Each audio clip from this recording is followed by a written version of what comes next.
संत योहन द्वारा घोषित हमारे प्रभु ईसा मसीह का पवित्र सुसमाचार, अध्याय 12, पद संख्याएं 27 से लेकर। अब मेरी आत्मा व्याकुल है, क्या मैं यह कहूँ, पिता इस घड़ी के संकट से मुझे बचा, किंतु इसलिए तो मैं इस घड़ी तक आया हूँ। पिता अपनी महिमा प्रकट कर। उसी समय स्वर्गवाणी सुनाई पड़ी, मैंने उसे प्रकट किया है और उसे फिर प्रकट करूँगा। आसपास खड़े लोग यह सुनकर बोले, बादल गरजा। कुछ लोगों ने कहा, एक स्वर्गदूत ने उनसे कुछ कहा। ईसा ने उत्तर दिया, ये वाणी मेरे लिए नहीं बल्कि तुम लोगों के लिए आई। अभी संसार का न्याय हो रहा है, अभी संसार का नायक निकाल दिया जाएगा और मैं जो पृथ्वी के ऊपर उठाया जाऊंगा तो सब मनुष्यों को अपनी ओर आकर्षित करूंगा। इन शब्दों के द्वारा उन्होंने संकेत किया कि उनकी मृत्यु किस प्रकार की होगी।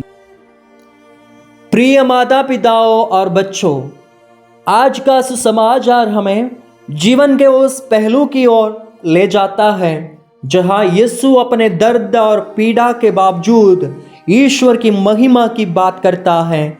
इसी प्रकार हमारे परिवार जीवन में भी चुनौतियां और त्याग होते हैं, लेकिन इन सब में ईश्वर की महिमा छिपी होती है। संत मदर तेरेसा कहती है, अगर आप चाहते हैं कि आपका परिवार खुशहाल हो तो एक दूसरे के लिए बलिदान करें। हमारे परिवार में जब हम अपने समय, अपने आराम और अपने सपनों का त्याग करते हैं तो हम ईश्वर की महिमा का हिस्सा बनते हैं। यीशु का कहना है, जब मैं पृथ्वी से ऊपर उठा लिया जाऊंगा तो सबको अपनी ओर खींच लूंगा। क्रूस हमें सिखाता है कि परिवार का जीवन भी प्रेम और सहनशीलता के बिना पूर्ण नहीं है।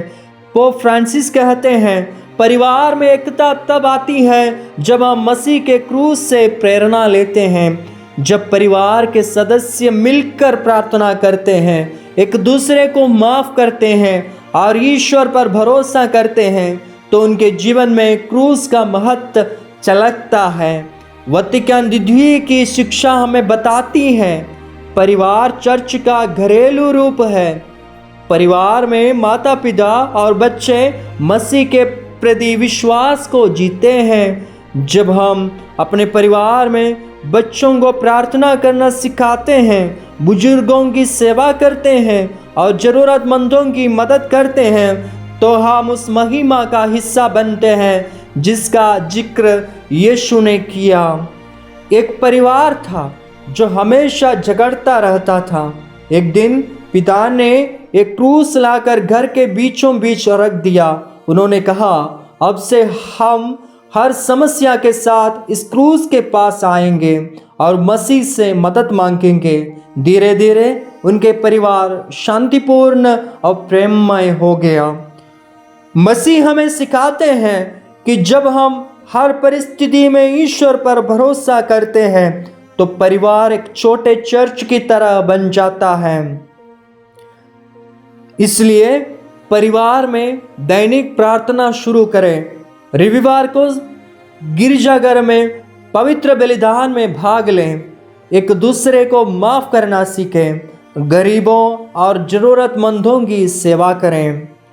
हम प्रार्थना करें। हे स्वर्गीय पिता, आपने यीशु मसीह को हमारे लिए आदर्श बनाया। हमें यह सिखाने के लिए धन्यवाद कि त्याग और प्रेम से परिवार में आपकी महिमा होती है। हम प्रार्थना करते हैं कि हमारे परिवारों में शांति, प्रेम और एकता हो। हमें अपनी आत्मा से भर दें ताकि हम आपके प्रति वफादार रहें। ये पवित्र परिवार मरियम और संत यूसुफ के साथ हमारे परिवार को आपकी छत्र छाया में रख। आमीन। परिवार की सुंदरता उसमें नहीं है कि वह बिना संघर्ष का हो, बल्कि उसमें है कि वह हर संघर्ष में ईश्वर पर विश्वास बनाए रखें। अपने परिवार को यीशु के चरणों में रख दें और वह उसे आशीर्वाद देंगे। संत जॉन पॉल द्वितीय कहते हैं।